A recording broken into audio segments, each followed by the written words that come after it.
नमस्कार दोस्तों, स्वागत है आपका हमारे चैनल सुपर लाइफ मोमेंट में। आज हम आपको दार्जिलिंग लेकर चलते हैं। देखिए, सबसे पहले हम लोग न्यू जलपाईगुड़ी रेलवे स्टेशन पर उतर चुके हैं और यहाँ से बाहर की तरफ निकल रहे हैं। यहाँ का स्टेशन बहुत ही अच्छा और शानदार बना हुआ है। इसका नज़ारा आप ये कुछ इस तरह से देख सकते हैं। इस स्टेशन से निकलने के बाद हम लोग दार्जिलिंग के लिए एक टैक्सी हायर करेंगे और दार्जिलिंग के लिए अपनी यात्रा शुरू करेंगे।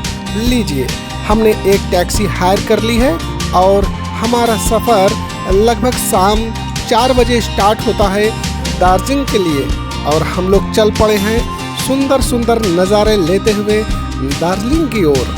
कितने ही सुंदर मनमोहक नज़ारे रास्ते में देखने को मिल रहे हैं। इतना सुंदर सीन शायद ही आपने कभी देखे हों। यहाँ की हरी भरी वादियाँ किसी भी व्यक्ति का मन मोह लेंगी। यहाँ पर आते ही वे वाहन लगातार ये बता रहे हैं कि दार्जिलिंग क्यों प्रसिद्ध है। इतने सुंदर सुंदर दृश्य आपको दार्जिलिंग में ही देखने को मिलेंगे। हमारा सफ़र शुरू हो चुका था। धीरे धीरे हम अपनी मंजिल की ओर बढ़ते जा रहे थे। हमारे साथ साथ ये रास्ते भी अपना सफ़र तय कर रहे थे। रास्ते में बहुत सारी बिल्डिंग्स, पेड़ हमें देखने को मिल रहे थे। हम लोग एक कैंट एरिया से गुजरे। वहाँ पर सिपाही अपनी ड्यूटी पर तैनात थे। यहाँ का डेकोरेशन देखते ही बनता था, जो किसी भी सैलानी का मन मोह लेगा।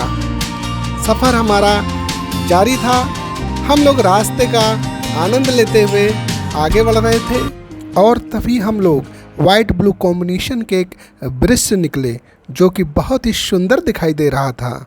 उसे देखकर बनाने वाले की तारीफ किए बिना नहीं रह सकते। सुंदर सुंदर नज़ारे रास्ते भर हमें देखने को मिलते रहे। ऐसा लग रहा था कि मेरा सफ़र बहुत ही अच्छा होने वाला है। रास्ते में भरा हुआ पानी ये बता रहा था कि अभी कुछ देर पहले ही यहाँ पर अच्छी खासी बारिश हो चुकी है। इस सफ़र का मज़ा लेते हुए हम दार्जिलिंग की रोड पर आगे की ओर बढ़ते जा रहे थे। रास्ते में हल्की हल्की बूंदाबांदी शुरू हो गई। यह नज़ारा देखते ही बनता था। पानी की बूंदें हमारे टैक्सी की कांच पर कुछ इस तरह से गिरी जैसे ओस की बूंदें सुबह सुबह गिरती हैं। पानी का यह नज़ारा बहुत ही लुभावना प्रतीत हो रहा था। अब बारिश थोड़ी सी तेज थी, मगर अच्छा लग रहा था। मौसम सुहावना हो चुका था। बारिश और बढ़ती जा रही थी। सड़क पूरी तरह से गीली हो चुकी थी, लेकिन एक अच्छी बात ये थी कि यहाँ की सड़कों पर छोटी छोटी गिट्टियाँ निकली हुई हैं, उभरी हुई हैं, जिससे यहाँ पर चलते हुए वाहन पानी में भी स्लिप नहीं होते। ये बहुत ही अच्छी बात यहाँ देखने को मिली। अब धीरे धीरे हम लोगों को पहाड़ दिखाई देने लगे थे। पहाड़ बहुत ही सुंदर प्रतीत हो रहे हैं। ऐसा लग रहा है कि मानो हम लोग इन्हीं पहाड़ पर जाकर बस जाएं हमेशा के लिए। इतने सुंदर सुंदर वृक्ष दिखाई दे रहे हैं। ऐसा लग रहा है मानो ये हमारे लिए ही बने हों।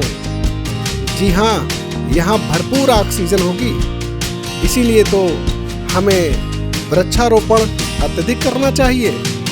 पहाड़ों पर कुदरत ने इतना वृक्षारोपण किया है कि वहाँ पर ऑक्सीजन बहुत ही अच्छी मात्रा में मिल पाती है। पहाड़ का नज़ारा देखते ही बन रहा है। ऐसा लग रहा है मानो ये पहाड़ कह रहे हों, आइए, दार्जिलिंग के इस रास्ते में आपका स्वागत है। यहाँ पर धीरे धीरे अब बूंदाबांदी कम हो चुकी थी। पानी कम हो जाने से थोड़ा सा दृश्य और भी सुंदर दिखाई दे रहा है। पहाड़ भी कुछ क्लियर नज़र आ रहे हैं। यहाँ का मौसम वास्तव में पल पल बदलने वाला है। यहाँ की जो भी वादियाँ हैं बहुत ही खूबसूरत दिखाई दे रही हैं। पानी से सड़कें लगातार गीली हुई और यहाँ बांस के पेड़ भी देखने को मिले हम लोगों को। रास्ते आगे बढ़ते जा रहे हैं और हमारा सफ़र भी लगातार मंजिल की ओर जा रहा है। काफ़ी रास्ता हम लोग तय कर चुके हैं, लेकिन ऐसा लगता है मानो ये रास्ता कभी ख़त्म ना हो और हम लोग इसी यात्रा पर यात्रा करते रहें। लगातार वाहनों के चलने का सिलसिला जारी था। एक के बाद एक नए नए दृश्य हमारी आंखों के सामने से गुजर रहे थे। सड़क के किनारे लगे हुए ये सुंदर वृक्ष मानो कह रहे थे, इन हरी भरी वादियों में आप सभी का स्वागत है, आप यहाँ पर खुश रहें। रास्ते में हमने बहुत सारे अच्छे अच्छे दृश्य देखे, जिसे आप भी देख सकते हैं। बीच में ये चाय के गार्डन भी देखने को मिला। जी हाँ, चाय का गार्डन। यहाँ पर पहाड़ों पर चाय के जो बागान लगाए जाते हैं वो पहाड़ों पर इसलिए लगाए जाते हैं ताकि उनकी जड़ों में पानी ना रुक सके। चाय उगाने का एक रूल ये भी होता है कि उसे पानी तो बहुत चाहिए, लेकिन उनकी जड़ों में पानी नहीं रुकना चाहिए, अन्यथा पेड़ सड़ जाते हैं। इसीलिए आपने देखा होगा कि चाय के बागान अधिकतर पहाड़ों पर ही उगाए जाते हैं और उसका सबसे अच्छा उदाहरण दार्जिलिंग में देखने को मिलता है। दार्जिलिंग की चाय भारत भर में प्रसिद्ध है। यहाँ पर चाय के बागान देखते ही बनते हैं। अब हम लोग काफ़ी आगे ऊंचाई तक आ चुके हैं। पीछे का नज़ारा बहुत ही सुंदर देखने को मिल रहा है। ऊंचे ऊंचे पहाड़ कितने अच्छे दिखाई दे रहे हैं। इस ऊंचाई पर अब हम लोगों को पाइन वृक्ष भी देखने को मिलने लगे हैं। धीरे धीरे अंधेरा हो रहा है, गाड़ियों की लाइटें भी जल गई हैं। फॉग भी अब काफ़ी नज़दीक से दिखाई दे रहा है। अब ऐसा लगता है मानो हम लोग बादलों के बीच से निकलकर अपनी यात्रा पूरी कर रहे हों। वास्तव में यह दृश्य मैदानी क्षेत्रों में यदा कदा देखने को मिलेगा, वो भी सर्दी के मौसम में। यहाँ पर गर्मियों में इतना सुहावना मौसम दार्जिलिंग के रास्तों में चार चांद लगा रहा है, बहुत खूबसूरत। ये रोड के बीच से एक रेलवे ट्रैक भी निकला हुआ है जो कि टॉय ट्रेन का है।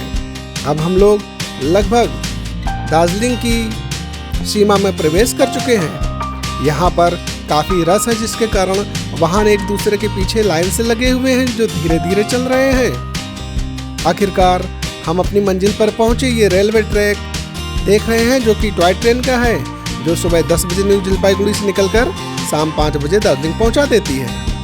और हम लोगों का सफ़र पूरा हो गया। अब बारी थी होटल ढूंढने की। ये होटल में हम लोग स्टे करेंगे, भोजन करेंगे, आराम करेंगे और कल सुबह फिर एक नई यात्रा के लिए, नई मंजिल के लिए हम लोग निकलेंगे, जिसमें सबसे पहला हमारा टूर होगा जू का। जी हाँ, दार्जिलिंग का जू बहुत ही फेमस और प्रसिद्ध है। तो हम लोग मिलते हैं अगले दिन। तब तक के लिए नमस्कार दोस्तों।